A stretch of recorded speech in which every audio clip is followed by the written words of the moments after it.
وفرعون وإخوان لوط وأصحاب الأيكة وقوم تبع كل كذب الرسل فحق وعيد أفعينا بالخلق الأول بل هم في لبس من خلق جديد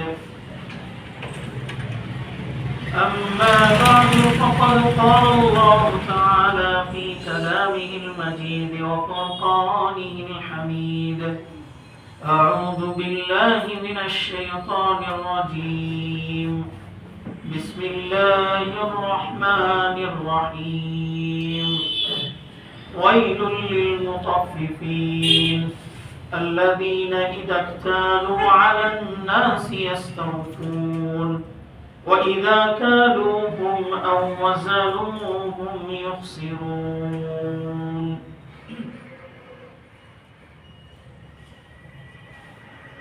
وقال النبي صلى الله عليه وسلم لا تدخلوا الجنة حتى تؤمنوا ولا تؤمنوا حتى تحابوا أولا أدلكم على شيء إذا فعلتموه تحاببتم أفشوا السلام بينكم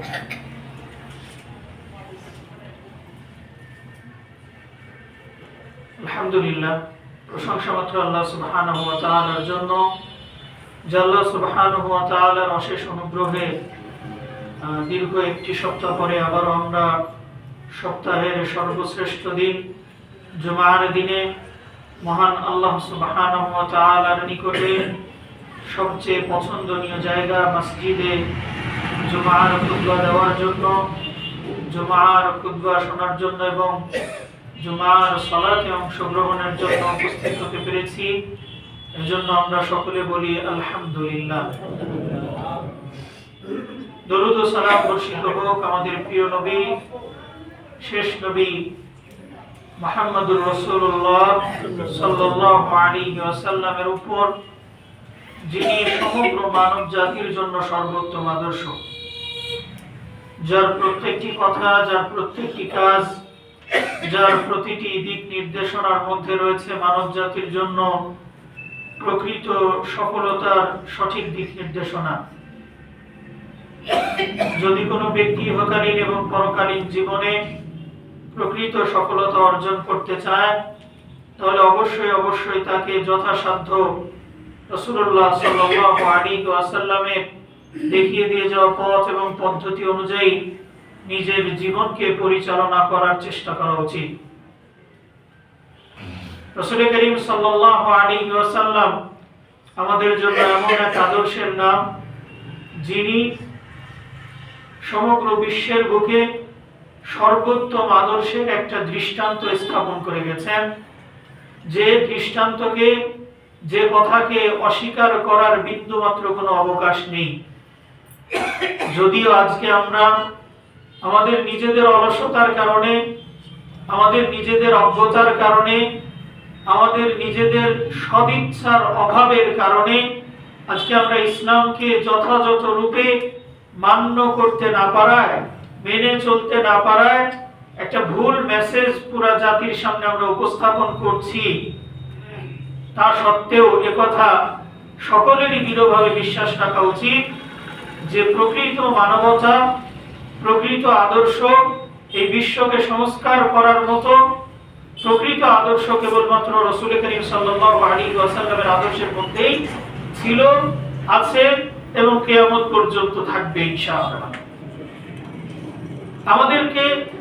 আমাদের উচিত হবে আমাদের নিজেদের ব্যর্থতাগুলোকে নিজেদের দুর্বলতাগুলোকে নিজেদের সদিচ্ছার যে অভাব এগুলাকে কাটিয়ে ওঠা এবং সর্বোচ্চ পর্যায়ে কোরআন এবং বিশুদ্ধ হাদিস মোতাবেক নিজেদের জীবনকে বাস্তবায়ন করা যদি এটা পারি তাহলেই কেবলমাত্র প্রকৃত ইসলামিক আদর্শকে আমরা দুনিয়ার মানুষের সামনে উপস্থাপন করতে পারবো এবং সেই সাথে সাথে আমরা পরকালীন নাজাতের আশা করতে পারবো সম্মানিত উপস্থিতি আল্লাহ রাব্বুল আলামিন তার উপর ঈমান আনায়ন করা আমাদের জন্য আবশ্যক করেছেন এবং ইমানের তিনটা স্তর রয়েছে। ইমানের তিনটা স্তর বলতে ইমানের তিনটা বিষয় রয়েছে।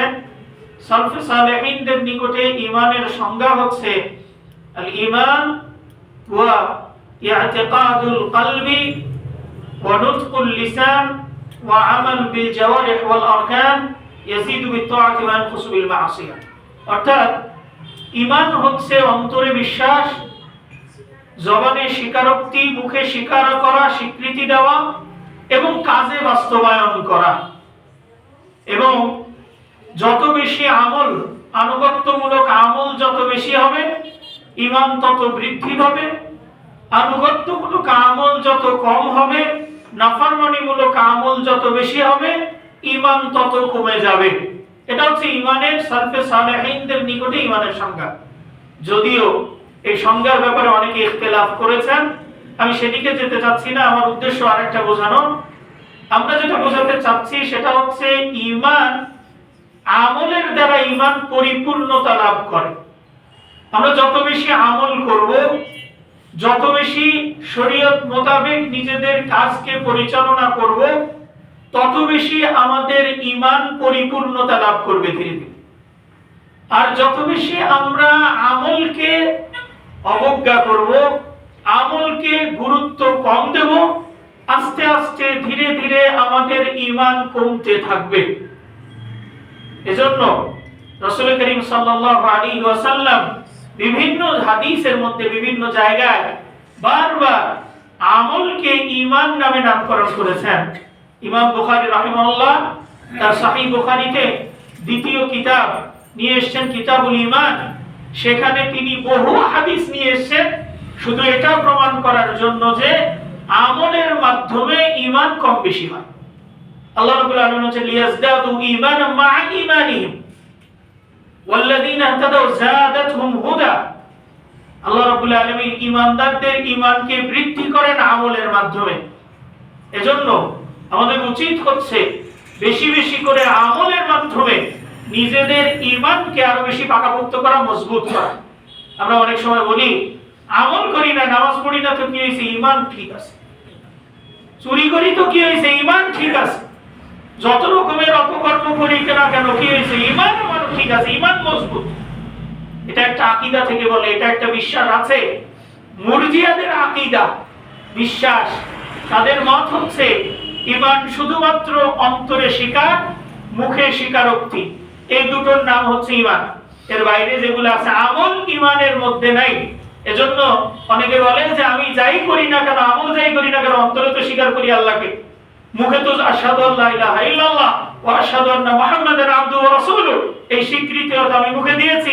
সুতরাং যেহেতু অন্তরে বিশ্বাস আর মুখে স্বীকৃতি আছে, সুতরাং চুরি করলেও আমার ঈমান পাকাপোক্ত আছে। আমি যাই করি না কেন, নামাজ না পড়লেও আমার ঈমান পাকাপোক্ত। রমজান আসছে, রোজা না রাখলেও ঈমান পাকাপোক্ত। যাকাতের হকদার, যাকাত দেওয়ার হকদার, অথচ যাকাত না দিলেও আমি ঈমান পরিপূর্ণ। হজ করার উপযুক্ত, হজ না করলেও ঈমান পরিপূর্ণ। যাই করি না কেন আমি ঈমান ঠিক আছে, আমল যাই হোক না। কথা হচ্ছে এজন্য ইমাম বুখারী রাহিমাহুল্লাহ আকীদাকে দূর করে দিয়ে, এই সংজ্ঞাকে দূর করার জন্য ইমাম বুখারী কিতাবুল ঈমানের মধ্যে বহু হাদিস নিয়ে এসেছেন, শুধুমাত্র এটা প্রমাণ করার জন্য যে ঈমান, আমলটা হচ্ছে ঈমানের অন্তর্ভুক্ত। যত বেশি আমল করবে তত বেশি ঈমান পরিপূর্ণতা লাভ করবে। আজকে এ সম্পর্কিত একটা আসার এবং সেই অনুযায়ী তার কয়েকটা ব্যাখ্যা বলে আজকের খুতবা ইনশাআল্লাহ শেষ করার চেষ্টা করব। ওমা তাওফীকি ইল্লা বিল্লাহ। আম্মার ইবনে ইয়াসির রাদিয়াল্লাহু তাআলা আনহু থেকে বর্ণিত একটা আসার রয়েছে, যেটা ইমাম বুখারী রাহিমাহুল্লাহ তার সহিহ বুখারীতে বিদুনি সানাদ, সনদ ছাড়া উল্লেখ করেছেন। এই জাতীয় হাদিসকে বলা হয় মুআল্লাক হাদিস, যেটা সনদবিহীন উল্লেখ করা হয়। ইমাম বুখারী রাহিমাহুল্লাহ সেখানে নিয়ে এসেছেন আম্মার ইবনে ইয়াসির রাদিয়াল্লাহু তাআলা আনহু قال আম্মার ইবনে ইয়াসির রাদিয়াল্লাহু তাআলা আনহু, আম্মার ইবনে ইয়াসির তিনি বলছেন সালাফুন মান জামাআহুন্না ফাকাদ জামাআল ঈমান। তিনটা কাজ, তিনটা বৈশিষ্ট্য, তিনটা কাজ যে ব্যক্তি নিজেদের মধ্যে একত্রিত করতে পারলো, যে ব্যক্তি নিজের মধ্যে জমা করতে পারলো, ফাকাদ জামাআল ঈমান, সে নিজের মধ্যে ঈমানকে জমা করতে পারলো, ঈমানকে জমা করতে পারলো। অন্য হাদিসে এসেছে, অন্য বর্ণনায় এসেছে সালাসুন মান জামাআহুন্না ফাকাদ ইস্তাকমালাল ঈমান, যে ব্যক্তি তিনটা বৈশিষ্ট্যকে নিজের মধ্যে ধারণ করতে পারলো সে ব্যক্তি ঈমানকে পরিপূর্ণ করতে পারলো। না হলে ঈমান কমতি আছে। কি কি জিনিস? আম্মার ইবনে ইয়াসির রাদিয়াল্লাহু তাআলা আনহু তিনি বলছেন, এক নাম্বার হচ্ছে আল ইনসাফু মিন নাফসিক, নিজের পক্ষ থেকে ইনসাফ করা। নিজের পক্ষ থেকে ইনসাফ করা এটা কেমন? উলামায়ে কেরাম বলছেন আল ইনসাফুল মার'i মিন নাফসিহি শাইউন মুহিম্মুন ওয়া আযীম। নিজের পক্ষ থেকে ইনসাফ করা এটা বিরাট গুরুত্বপূর্ণ একটা বিরাট বিষয়। নিজের পক্ষ থেকে ইনসাফ কিভাবে? ইনসাফ ফি হাক্কিল্লাহ, ফি হাক্কিল মাখলুক, ফি হাক্কিল আখারিন, অর্থাৎ আল্লাহর অধিকারের ব্যাপারে ইনসাফ করা, মানুষের অধিকারের ব্যাপারে ইনসাফ করা, মানুষের সাথে আচার আচরণ লেনদেন ইত্যাদির ক্ষেত্রেও ইনসাফ করা, সবার আগে নিজের ব্যাপারে ইনসাফ করা, নিজের পক্ষ থেকে ইনসাফ করা। আমরা মানব জাতি স্বভাবগতভাবে আমরা নিজেদের দোষকে উপেক্ষা করে আমরা সবসময় চাই অন্যের দোষ ধরতে, অন্যের দোষ অন্বেষণ করতে। আমরা চাই, এর আগেও আমরা খুতবায় বলেছি অনেকবার, যে আমরা সবসময় চাই যে আমি ভালো হই আর না হই সমাজ ভালো হয়ে যাক, সমাজ সংস্কার হয়ে যাক, সবাই ভালো হয়ে যাক, সমাজে চুরি বন্ধ হয়ে যাক কিন্তু আমি বাদ দিয়ে, সমাজে ঘুষ বন্ধ হয়ে যাক আমি বাদ দিয়ে, সমাজে সুদ বন্ধ হয়ে যাক আমি বাদ দিয়ে, সমাজে সব কিছু খারাপ কাজ বন্ধ হয়ে যাক খালি আমি বাদ দিই। আমি একা বাদ দিলে কি হয়েছে? সমস্যা নাই তো কোনো, বাদ বাকি সবাই ভালো হয়ে গেলেই তো হয়, আমি একা খারাপ থেকে কি হয়েছে? আমরা এটা চাই, স্বাভাবিকভাবেই আমাদের প্রবৃত্তি এরকম। কিন্তু ইনসাফ মিন নাফসিক কথাটার অর্থ ঠিক উল্টাটা, যে আগে সবার আগে নিজের প্রতি ইনসাফ করো। কিভাবে? ইনসাফ ফি হাক্কিল্লাহ, আল্লাহর অধিকারের ব্যাপারে ইনসাফ করো, অর্থাৎ আল্লাহর ইবাদতের ক্ষেত্রে ইনসাফ করো, নিজেকে ইনসাফ, নিজের মধ্যে ইনসাফ প্রতিষ্ঠা করো। আল্লাহ রাব্বুল আলামিন আপনাকে আমাকে যে ইবাদত করার নির্দেশ দিয়েছেন, আগে আমি আপনি সেটা করছি কিনা সেটা যথাযথভাবে পালন করাটা হচ্ছে নিজের মধ্যে আল্লাহর ব্যাপারে ইনসাফ। অন্যের ক্ষেত্রে ইনসাফ কি? অন্যকে কোনো কিছু বলার আগে নিজের ব্যাপারে নিজে সেই কাজ বাস্তবায়ন করা, নিজে ইনসাফ প্রতিষ্ঠা করা নিজের মধ্যে, তারপরে যে অন্যের ব্যাপারে সমালোচনা করা, অন্যের ব্যাপারে নাক গলানো, অন্যের ব্যাপারে কোনো কিছু করা, এটা পরের স্টেপ। আগে হচ্ছে নিজের ব্যাপারে ইনসাফ করা। আল্লাহ রাব্বুল আলামিন এজন্য সূরা মুতাফফিফিনের মধ্যে বলছেন, মানব জাতির বৈশিষ্ট্য উল্লেখ করে বলছেন, ওয়াইলুল লিল মুতাফফিফিন, যারা মুতাফফিফিন তারা তাদের জন্য দুর্ভোগ, তাদের জন্য দুর্ভোগ। মুতাফফিফিন কারা? আল্লাহ রাব্বুল আলামিন বলছেন, আল্লাযীনা ইযা তাবু আলান নাস ইয়াস্তাউফুন, যখন তারা মানুষের কাছ থেকে কোনো জিনিস ওজন করে নেয়, যখন তারা মানুষের কাছ থেকে কোনো জিনিস বুঝে নেয়, ইয়াস্তাউফুন, কড়ায় গন্ডায় বুঝে নেয়, একদম নিজের যদি পাওনা থাকে সেটাকে বিন্দুমাত্র ছাড় দেয় না, ফুল একেবারে আদায় করে নেয়, ওজন পরিপূর্ণ করে নেয়।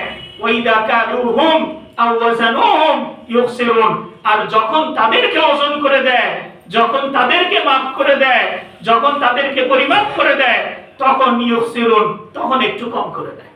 নিজের বেলায় 16 আনা, মানুষের কাছে যখন মানুষের বেলায় নিজের অধিকার যখন আদায় করার ব্যাপারে তখন যে আর আদায় করে না, তখন যে যত রকমের বিভিন্ন রকমের অজুহাত দাঁড় করিয়ে নিজে কম দেওয়ার চেষ্টা করে সর্বদাই। এটা শুধুমাত্র যদিও আল্লাহ রাব্বুল আলামিন সূরা মুতাফফিফিনের মধ্যে যদিও ওজনের ব্যাপারে বলেছেন, কিন্তু এই কথা শুধুমাত্র ওজনের ক্ষেত্রে খাস নয়, এটা যাবতীয় সকল ক্ষেত্রে আম, যে নিজের বেলায় খুব ভালো বোঝে কিন্তু নিজে যখন করার সময় আসে তখন আর ওই বুঝ থাকে না, তখন আর ওই অনুযায়ী চলে না। আম্মার ইবনে ইয়াসির রাদিয়াল্লাহু তাআলা আনহু তিনি বলছেন যে মানুষ ঈমান যদি পরিপূর্ণ করতে হয় সবার আগে এই কাজটা তাকে করতে হবে, নিজের ব্যাপারে ইনসাফ প্রতিষ্ঠা করতে হবে। যদি আমরা হিজরতের ঘটনার দিকে লক্ষ্য করি, বায়াতের ঘটনার দিকে লক্ষ্য করি, আমরা জানি রাসূল করিম সাল্লাল্লাহু আলাইহি ওয়াসাল্লাম মদিনায় হিজরত করার পূর্বে দুইবার বায়াত হয়েছিল। সাহাবায়ে কেরাম দুইবার এসে রাসূল করিম সাল্লাল্লাহু আলাইহি ওয়াসাল্লামের কাছে বায়াত করে গেছিলেন। দ্বিতীয়বার বায়াত করার পরে তারপরে রাসূল করিম সাল্লাল্লাহু আলাইহি ওয়াসাল্লাম মদিনায় হিজরত করেছিলেন। এই বায়াতকারী সাহাবীদের মধ্যে একজন হচ্ছে উবাদাহ ইবনে সামিত রাদিয়াল্লাহু তাআলা। উবাদাহ ইবনে সামিত রাদিয়াল্লাহু তাআলা আনহু তিনি বলছেন, কুনতু ফি মান হাদারা আল আকাবাতুল উলা ওয়া কুননা 12 রাজুলান। প্রথম বায়াতে আকাবা যখন হয়েছিল তখন আমি উপস্থিত ছিলাম, আমরা 12 জন ছিলাম উপস্থিত সেই বায়াতে আকাবাতে। ফাবায়ানা রাসূলুল্লাহ সাল্লাল্লাহু আলাইহি ওয়াসাল্লাম আলা, রাসূলুল্লাহ সাল্লাল্লাহু আলাইহি ওয়াসাল্লাম প্রথম বায়াতে আকাবাতে আমাদের কাছে অঙ্গীকার নিয়েছিলেন কি, আল্লাহ নুশরিকা বিল্লাহি শাইআ, আমরা আল্লাহর সাথে কাউকে শরীক করব না, ওয়ালা নাসরিক, আমরা চুরি করব না, ওয়ালা নাজনি, আমরা জিনা করব না, ওয়ালা নাকতুলু আওলাদানা, আমরা আমাদের সন্তানদেরকে হত্যা করব না, ওয়ালা নাতি বিবুহতানিন নাফতারিহি বাইনা আইদিনা ওয়া আরজুলিনা, আমরা অন্যায়ভাবে কাউকে অপবাদ দেব না, কোন মহিলাকে সতীসাধী নারীকে কাউকে অপবাদ দেব না, ওয়ালা নাসিহি ফি মারুফ, আল্লাহ রাব্বুল আলামিন আমাদেরকে যে সমস্ত কাজের নির্দেশ দিয়েছেন সব কাজের নির্দেশ দিয়েছেন, আমরা এ ব্যাপারে আল্লাহর নাফরমানি করব না। সুম্মা ক্বাল, রাসূল করিম সাল্লাল্লাহু আলাইহি ওয়াসাল্লাম এই অঙ্গীকার নেওয়ার পরে বললেন, ইন ওয়াফাইতুম ফালাকুমুল জান্নাহ, যদি তোমরা তোমাদের এই অঙ্গীকার পূরণ করো, বায়াত যদি পূরণ করো তাহলে তোমাদের জন্য জান্নাত। ওয়া ইন গাশিতুম ফি মিন যালিকা শাইআন ফামা মিন গাশিতুম শাইআন ফামা আখাযতুম বিহাদ্দি ফি দুনিয়া ফাহুয়া কাফারাতুল লাহ, আর যদি তোমরা এর মধ্যে কোনো জিনিসের ব্যাপারে ত্রুটি করো, বিচ্যুতি করো এবং তার যদি হদ থাকে, শাস্তি থাকে, সেই শাস্তি যদি দুনিয়াতে তোমার উপরে কার্যকর হয় ফাহুয়া কাফারাতুল লাহ, তাহলে সেটা তোমার জন্য কাফারাত। ওয়া ইন সাতাসুতিরতুম আলাইহি ইলা ইয়াউমিল কিয়ামাহ, আর যদি তোমাদের উপরে সেই অন্যায়টা ঢেকে দেওয়া হয় কিয়ামত পর্যন্ত, অর্থাৎ অন্যায় যদি প্রকাশ না পায়, ফাআমরু ইলাল্লাহি আযজা ওয়া জাল্লা, তাহলে সেই শাস্তির দায়িত্ব আল্লাহ, সেই বিষয়টা আল্লাহর উপরে ন্যস্ত।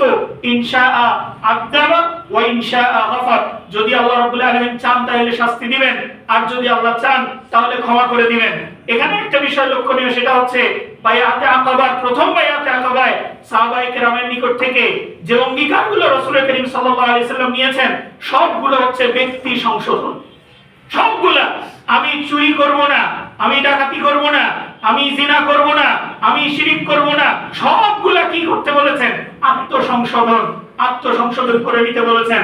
পক্ষান্তরে বায়াতে আকাবা যখন দ্বিতীয় বায়াত হলো, রাসূল করিম সাল্লাল্লাহু আলাইহি ওয়াসাল্লাম 1 বছর পরে দ্বিতীয় বায়াত হলো, তখন রাসূল করিম সাল্লাল্লাহু আলাইহি ওয়াসাল্লাম বায়াত নিয়েছিলেন আলা সামঈ ওয়াত তাআতি ফিন নাশাতি ওয়াল কাসবি, সর্ব অবস্থায় রাসূলের নেতার আনুগত্য করা, সর্বাবস্থায় নেতার আনুগত্য করা, ওয়ান নাফাকাতি দুল উসরি ওয়াল ইউসরি, কষ্ট অবস্থায় এবং সচ্ছলতা অসচ্ছলতা উভয় অবস্থায় দান করা, ওয়া আলাল আমরি বিল মারুফ ওয়ান নাহি আনিল মুনকার, সৎ কাজের আদেশ দেওয়া, অসৎ কাজ থেকে নিষেধ করা। এটা হচ্ছে 1 বছর পরে গিয়ে দ্বিতীয় বায়াতে গিয়ে তখন হচ্ছে রাসূল করিম সাল্লাল্লাহু আলাইহি ওয়াসাল্লাম বায়াত নিয়েছিলেন। এখান থেকে উলামায়ে কেরাম একটা শিক্ষা নিচ্ছেন, সেটা হচ্ছে রাসূল করিম সাল্লাল্লাহু আলাইহি ওয়াসাল্লামের এই 2 বছরের 2 বায়াতের ঘটনায় একটা শিক্ষা রয়েছে, সেটা হচ্ছে যদি সফলতা অর্জন করতে হয়, যদি ইহকালীন পরকালীন সফলতা অর্জন করতে হয়, তাহলে প্রথমে আত্মসংশোধন সবার আগে দরকার। এরপরে সমাজে আমর বিল মারুফ নাহি আনিল মুনকার, সমাজে সৎ কাজের আদেশ, অসৎ কাজের নিষেধ, এটা পরবর্তী স্টেপ, এটা দ্বিতীয় স্টেপ। প্রথম স্টেপে আগে নিজেকে সংশোধন করে নিতে হবে। এজন্য এটা অত্যন্ত গুরুত্বপূর্ণ একটা বিষয়, যেখানে নিজেকে সংশোধন করা খুবই জরুরি বিষয়। এখানে তার মানে এই বিষয়ে বলার অবকাশ নেই, তার মানে কোনো সুযোগ নেই। সাহাবায়ে কেরাম নিজের ব্যাপারে, নিজের ভুলের ব্যাপারে কতটা সতর্ক ছিলেন। ওমর ফারুক রাদিয়াল্লাহু তাআলা আনহুর ঘটনা ইবনুল জাওজি রাহিমাহুল্লাহ যিনি তার মানাকিবুস সাহাবা এই কিতাবের মধ্যে উল্লেখ করেছেন। ওমর ফারুক রাদিয়াল্লাহু তাআলা আনহুর ঘটনা, ওমর ফারুক রাদিয়াল্লাহু তাআলা আনহুর ঘটনা বলে আসলে অনেক ঘটনা রয়েছে, তার সবগুলো উল্লেখ করা সম্ভব না। আমি উদাহরণস্বরূপ একটা ঘটনা খালি বর্ণনা করছি, বর্ণনা করে অন্য বিষয়ের দিকে যাচ্ছি।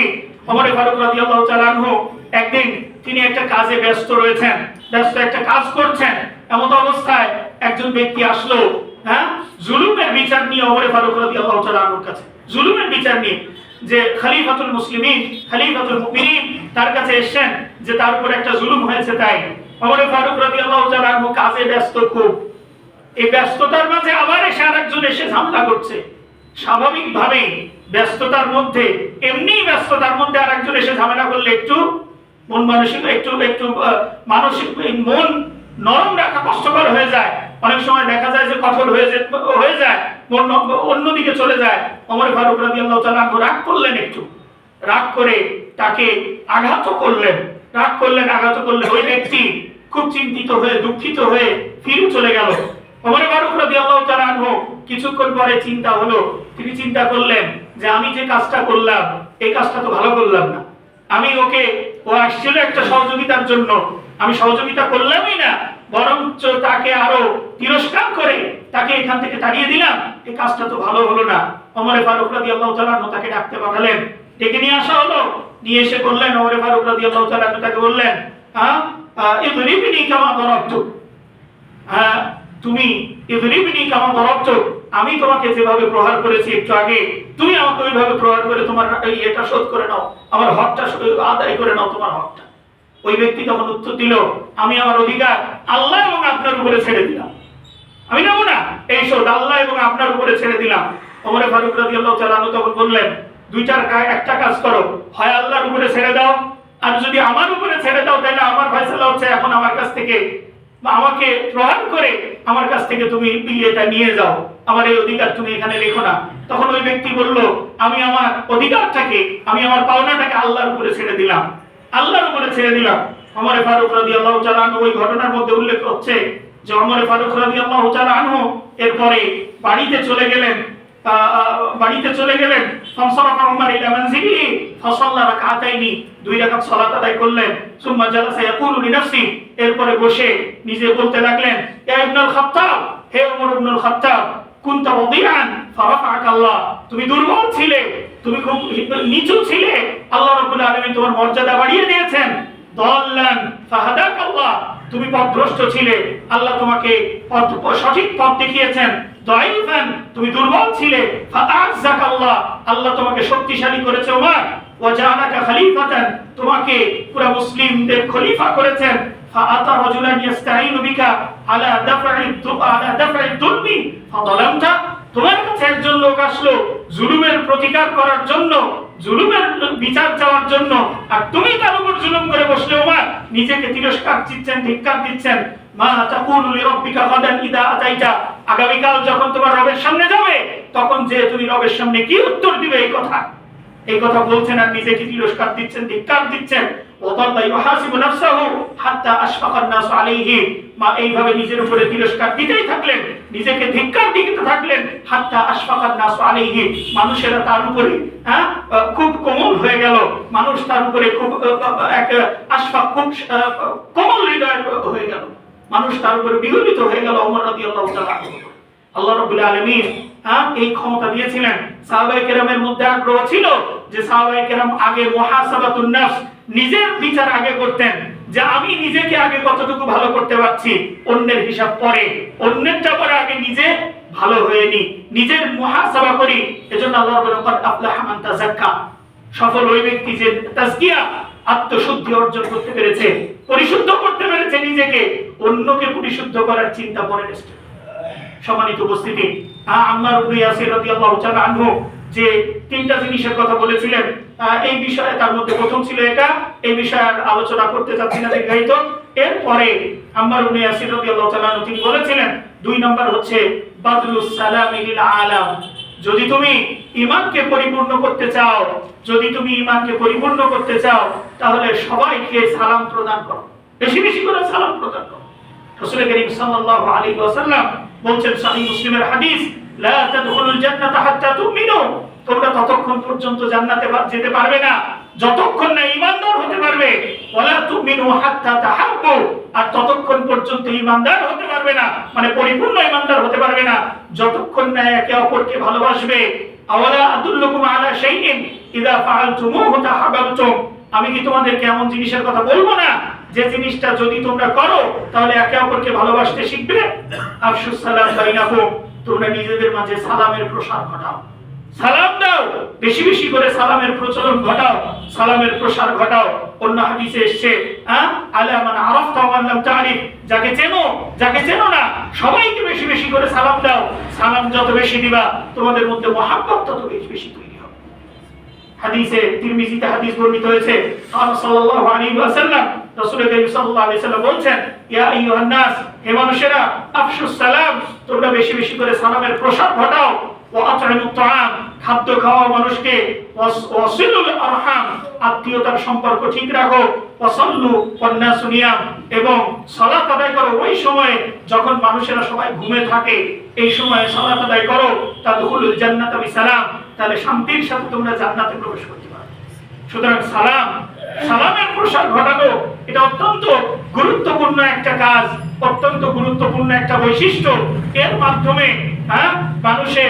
মাধ্যমে মানুষের পরস্পরের মাঝে একে অপরের মাঝে ভালোবাসা, একে অপরের মাঝে মহব্বত, ভালোবাসা তৈরি হয় সালামের মাধ্যমে। এজন্য আম্মার ইবনে ইয়াসির রাদিয়াল্লাহু তাআলা আনহু তিনি দ্বিতীয় স্টেপে এসে এই কথাটা বলছেন, বেশি বেশি করে সবাইকে সালাম প্রদান করো, সালামের প্রসার ঘটাও। সালাম অন্য হাদিসে রাসূল করিম সাল্লাল্লাহু আলাইহি ওয়াসাল্লাম বলছেন, ইবনে মাজার একটা হাদিসে, মা হাসাদাতকুমুল ইয়াহুদু আলা মা হাসাদাতকুম আলা সালাম ওয়া তামিন, বলছে রাসূল করিম সাল্লাল্লাহু আলাইহি ওয়াসাল্লাম বলছেন, ইহুদিরা তোমাদের ব্যাপারে সবচেয়ে বেশি যে ব্যাপারে হিংসা করে তোমাদের সাথে, সেটা হচ্ছে আসসালাম ওয়া তামিন, সালাম এবং আমিন, এই দুইটা বিষয়ে ইহুদিরা তোমাদের সাথে সবচেয়ে বেশি হিংসা করে, বিদ্বেষ পোষণ করে, ওদের কষ্ট লাগে সবচেয়ে বেশি। এজন্য ওরা চায় যে আমরা যেন বেশি বেশি সালাম না দিয়ে অন্য আধুনিক কালচার নিজেদের মধ্যে নিয়ে আসি, আমরা হাই হ্যালোতে নিজেদের প্রথম সাক্ষাৎটাকে শেষ করে দিই, আমরা সালাম থেকে ফিরে আসি, এটা চায় তারা। এজন্য সেই আলোকে সমাজ গঠন করতে চায়। একজন মুসলিমের উচিত হচ্ছে ইসলামী সমাজ ব্যবস্থা প্রতিষ্ঠা করার জন্য রাসূল করিম সাল্লাল্লাহু আলাইহি সাল্লামের এই আদর্শকে বাস্তবায়ন করা এবং সমাজে সালামের প্রসার ঘটানো, ব্যাপকতা ঘটানো। ইমাম নববী রাহিমাহুল্লাহ বলছেন, আসসালামু আউয়ালু আসবাবিত তাআলুফ, মানুষের পারস্পরিক ভালোবাসা, সৌহার্দ্যপূর্ণ সম্পর্কের প্রথম স্টেপ হচ্ছে সালাম। যদি সালাম দেয় তাহলে পরস্পর ভালোবাসাটা বৃদ্ধি পায়। সালাম না দেওয়া থেকে প্রথম বিদ্বেষের সূচনা হয়। আপনি যাচ্ছেন, আপনাকে রাস্তায় আপনার সামনে সাক্ষাৎ হলো, আমি মুখটা অন্যদিকে ঘুরে চলে গেলাম, সালাম দিলাম না, এই সালাম না দেওয়ায় প্রথম বিদ্বেষের সূচনা হয় এখান থেকে। এটা বড় গন্ডগোল বাধায় না, শুরুতে সালাম দেয় নাই তো কি হয়েছে, বড় গন্ডগোল বাধায় নাই, কিন্তু দিন দিন এই কালচার আস্তে আস্তে আস্তে আস্তে একটা পর্যায়ে যে বড় আকার ধারণ করবে, এখন পরবর্তীতে যে বড় আকার ধারণ করবে। এজন্য ইমাম নববী রাহিমাহুল্লাহ বলছেন যে সালাম এটা হচ্ছে ভালোবাসার প্রথম স্টেপ, এর মাধ্যমে ভালোবাসা। আলা ওমর রাদিয়াল্লাহু তাআলা আনহু, তিনি বলছেন, ইন্না মিম্মা ইউসাফি লাক ওয়া উদ্দি আখি আন তাবদাউ বিসসালাম ইদা লাকিতা, বলছে তোমাকে যে জিনিসটা পরিশুদ্ধ করবে তোমার ভাইয়ের ব্যাপারে, যে তোমাকে পছন্দ করতে হবে, আন তাবদাউ বিসসালাম ইদা লাকিতা, সব সময় তোমার ভাইয়ের ভালোবাসা যদি চাও, ভালোবাসাপূর্ণ সম্পর্ক যদি চাও, তাহলে সব সময় তোমার মধ্যে এই আগ্রহ থাকতে হবে, যখনই আমার সাথে কোনো মুসলিম ভাইয়ের দেখা হবে আমি তার আগে আমি তাকে সালাম প্রদান করব, এই আগ্রহ থাকতে হবে। এর মাধ্যমে আপনি নিজেকে পরিশুদ্ধ করা সম্ভব হবে, নিজেকে পরিষ্কার করা সম্ভব হবে। আর ইমাম ওমর ফারুক রাদিয়াল্লাহু তাআলা আরো দুইটা কথা বলেছিলেন, ওয়া আনতা দুরুহু বিআহাব্বিল আসমা ইলাইহি, যখন কাউকে ডাকবে তখন উত্তম নামে তাকে ডাকবে, ভালো নামে ডাকবে, খারাপ নামে ডাকবে না, ভালো নামে ডাকবে, দেখা হলে সালাম দিবে, ভালো নামে ডাকবে, এবং মজলিসে আসলে তার জন্য জায়গা প্রশস্ত করে দিবে, তাকে বসার জায়গা করে দিবে, যে বসো, আমার পাশে বসো। এই তিনটা জিনিস যদি করো, তোমার অন্তর পরিশুদ্ধ হবে, তোমার ভাইয়ের সাথে তোমার ভালোবাসাপূর্ণ সম্পর্ক তৈরি হবে। এক, দেখা হলেই আগে সালাম দেওয়ার চেষ্টা করবে। দুই, যখন তুমি তাকে ডাকবে, সম্বোধন করবে, পছন্দনীয় সুন্দর নামে ডাকবে। আর তিন হচ্ছে মজলিসে তার জন্য জায়গা প্রশস্ত করে দিবে, যে আসল মজলিসে বসো। আসলে এই তিনটা জিনিস অত্যন্ত গুরুত্বপূর্ণ। আমরা যখন মানুষকে কটাক্ষ করে বিভিন্ন রকমের অবজ্ঞাসূচক নামে ডাকি, এটা সামনাসামনি অনেক সময় অনেকে কিছু না বললেও ভিতরে ভিতরে এটা মানুষের মনে কষ্ট সৃষ্টি করে। এজন্য আয়েশা রাদিয়াল্লাহু তাআলা আনহা তিনি বলছেন আমি একদিন রাসূল করিম সাল্লাল্লাহু আলাইহি ওয়াসাল্লামকে বললাম সফিয়া সম্পর্কে যে ইয়া রাসূলুল্লাহ সফিয়া আপনার উপযুক্ত না, এরকম একটা কথা বললাম। যাই হোক ফি শাই, এক কথায় যে আমি বললাম রাসূল করিম সাল্লাল্লাহু আলাইহি ওয়াসাল্লামকে সফিয়ার ব্যাপারে যে সফিয়া একটু ঝামেলা আছে। কি ঝামেলা? তার মানে আয়েশা রাদিয়াল্লাহু তাআলা আনহা উনি বলছেন যে আমি একটু যেন খাটো ইঙ্গিত করলাম। সফিয়া রাদিয়াল্লাহু তাআলা আনহা তিনি একটু খাটো ছিলেন, লম্বা ছিলেন না, একটু খাটো ছিলেন। তো হচ্ছে যে আমি একটু খাটো ইঙ্গিত করলাম। রাসূল করিম সাল্লাল্লাহু আলাইহি ওয়াসাল্লাম অত্যন্ত রাগান্বিত হলেন, এত রাগ করলে বললেন আয়েশা তুমি আজকে যে কথাটা বললা, তোমার এই কথা যদি সমুদ্রের পানির সাথে মেশানো যেত, সমুদ্রের পানি নষ্ট হয়ে যেত, সমুদ্রের পানি দিতে খাওয়ার উপযুক্ত হয়ে যেত। তাহলে কতটুকু কথা বলছিলেন? বেশি কিছু বলেন নাই, খালি একটু খাটো এরকম ইঙ্গিত করেছিলেন তাতে। আর আমরা তো যদি সুযোগ পাই সব সময় খালি কাকে কোন জায়গায় কোন নামে ডাকলে সে তার একটু ভালো মতন জায়গা মতন লাগে, আমরা খালি ওই জায়গাটাই খুঁজি যে ওই জায়গায় ডাকলে এটা একটু বিভিন্ন জনের বিভিন্ন নাম থাকে আমাদের কাছে, বিভিন্ন জনের বিভিন্ন নাম, অমুককে এই নাম তমুককে এই নাম দেওয়া থাকে আলাদা ভাবে, যে আমরা তাকে ওই নামেই চিনি মাশাআল্লাহ। আবার তার মানে যাই হোক অন্য বিষয়ের দিকে যাই, কথা হচ্ছে আল্লাহ রাব্বুল আলামিন আমাদেরকে এই সিফাত থেকে নিজেদেরকে বেরিয়ে আসার তৌফিক দান করুন। খুতবার সময় একেবারে শেষ, আমি শুধুমাত্র আম্মার ইবনে ইয়াসির রাদিয়াল্লাহু তাআলা আনহুর সর্বশেষ যে পয়েন্টটা তিনি বলেছিলেন, তিনটা কাজ যদি কেউ করে তাহলে তার ঈমান পরিপূর্ণতা অর্জন করতে যদি কেউ চায় তাহলে এই তিনটা কাজ করা লাগবে। এক নম্বর বলেছিলাম নিজের ব্যাপারে ইনসাফ করতে হবে, নিজেকে আত্মশুদ্ধি অর্জন করতে হবে, নিজেকে আগে ঠিক হতে হবে। দুই নম্বর বেশি বেশি করে সালাম দিতে হবে।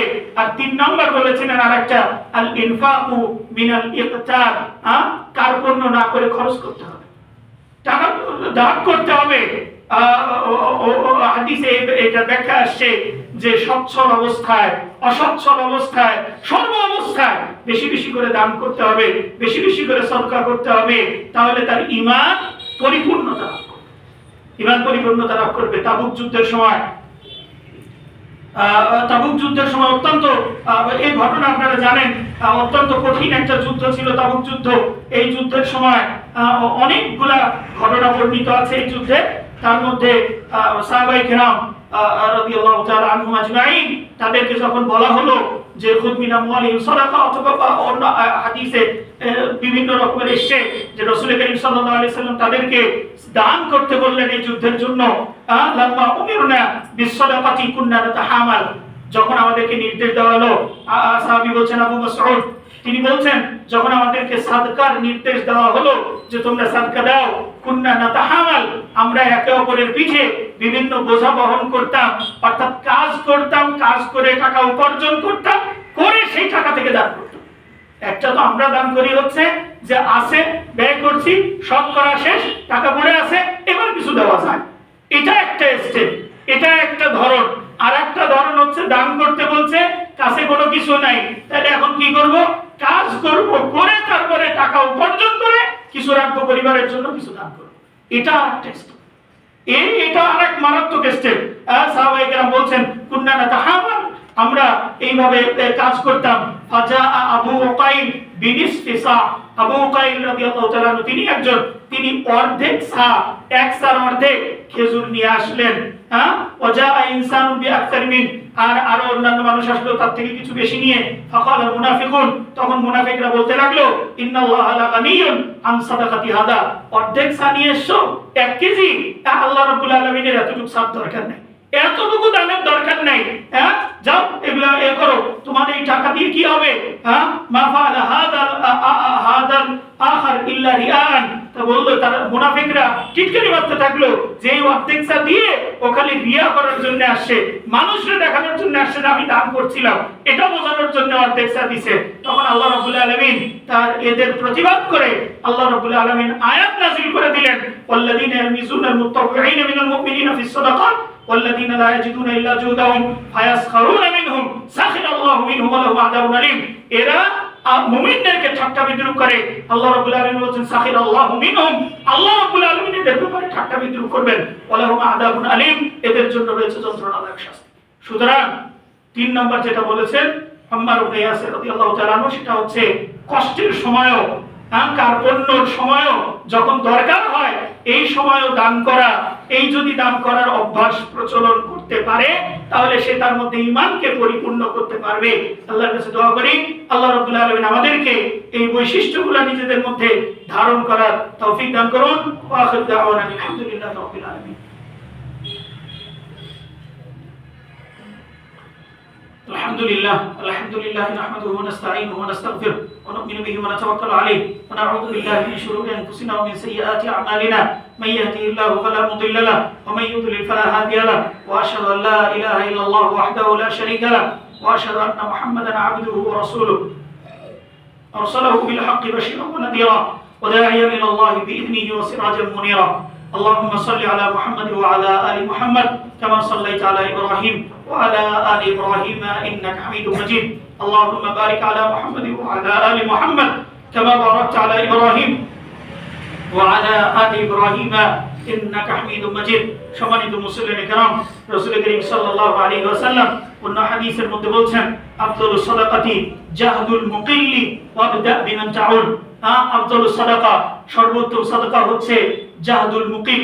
জাহদুল মুকিল বলা হয়, জাহদুল মানে প্রচেষ্টা, আল মুকিল মানে হচ্ছে ফাকির, দরিদ্র ব্যক্তির প্রচেষ্টা, এটা হচ্ছে সর্বোত্তম সাদাকা। দরিদ্র ব্যক্তি নাই, এমনি কিছু নাই, এই অবস্থায় আরো চেষ্টা করা, এই অবস্থায় আরো চেষ্টা করে আরো দান করা, এটা অথবা যে কোনো কল্যাণমূলক কাজ করা দরিদ্র অবস্থায় কষ্টের সাথে, এক কথায় যে কষ্টের সাথে কল্যাণমূলক কাজ করা, এটা হচ্ছে সর্বোত্তম সাদাকা, আফজালুস সাদাকা। এজন্য এই কাজটা বেশি বেশি করে চেষ্টা করতে হবে। অন্য হাদিসের মধ্যে রাসূল করিম সাল্লাল্লাহু আলাইহি ওয়াসাল্লামকে জিজ্ঞাসা করা হলো কোন দান উত্তম, তিনি বললেন যে যখন তুমি দান করবে ওয়ান্তা রাজুলুন সাহিহুন শাহিহুন, তোমরা এমন অবস্থায় তোমাদের দান করাটা বেশি উত্তম যে তুমি সুস্থ আছো, তোমার টাকার দরকার, এই অবস্থায় তুমি দান করতেছো, এই দানটা সবচেয়ে বেশি উত্তম। তুমি দারিদ্রতার আশঙ্কা করো যে আমার এই টাকা নাও থাকতে পারে, আজকে বাদ দিয়ে কালকে এই টাকা আমার চলবে না, সংসার চলবে না, এরকম আশঙ্কা থাকার পরেও কিছু শরীক হওয়া, এটা হচ্ছে সর্বোত্তম। এজন্য আমাদেরকে চেষ্টা করতে হবে যে অবস্থায় আছি, যে পজিশনে আছি, অজুহাত দিয়ে নিজেদেরকে ভালো কাজ থেকে দূর না করে যে অবস্থায় আছি এই অবস্থায় সাধ্যমতন ফাত্তাকুল্লাহ মাস্তাতাতুম, সাধ্যমতন আল্লাহর আনুগত্যের চেষ্টা করা। আল্লাহর কাছে দোয়া করি আল্লাহ রাব্বুল আলামিন আমাদেরকে সাধ্য অনুযায়ী ভালো কাজ করার তৌফিক দান করুন। আল্লাহর কাছে দোয়া করি আল্লাহ রাব্বুল আলামিন আমাদেরকে আত্মশুদ্ধি অর্জন করার তৌফিক দান করুন। আল্লাহ রাব্বুল আলামিন আমাদেরকে নিজেদেরকে পরিশুদ্ধ করে নিয়ে সমাজকে পরিশুদ্ধ করার তৌফিক দান করুন। আল্লাহর কাছে দোয়া, আমাদের মধ্যে যারা অসুস্থ আছেন আল্লাহ রাব্বুল আলামিন সকলকে শিফায়ে কামিলা আজিলা দান করুন। আমাদের মধ্যে থেকে যারা ঈমানের উপরে অটল থেকে মৃত্যুবরণ করেছেন আল্লাহ রাব্বুল আলামিন তাদের জীবনের গুনাহগুলোকে maaf করে দিয়ে তাদের কবরকে জান্নাতুল ফেরদাউসে পরিণত করে দিন। আমরা যারা জীবিত অবস্থায় আছি আল্লাহ রাব্বুল আলামিন আমাদেরকে ঈমানের উপরে অটল থেকে মৃত্যুবরণ করার তৌফিক দান করুন। আল্লাহর কাছে দোয়া করি আল্লাহ রাব্বুল আলামিন আমাদেরকে পরকালে বিভীষিকাময় অবস্থা থেকে আমাদেরকে নাজাত দান করুন। আমাদেরকে এমন আমল করার তৌফিক দান করুন যে আমলের মাধ্যমে আমরা সেই দিন বিনা হিসাবে জান্নাতে যেতে পারি।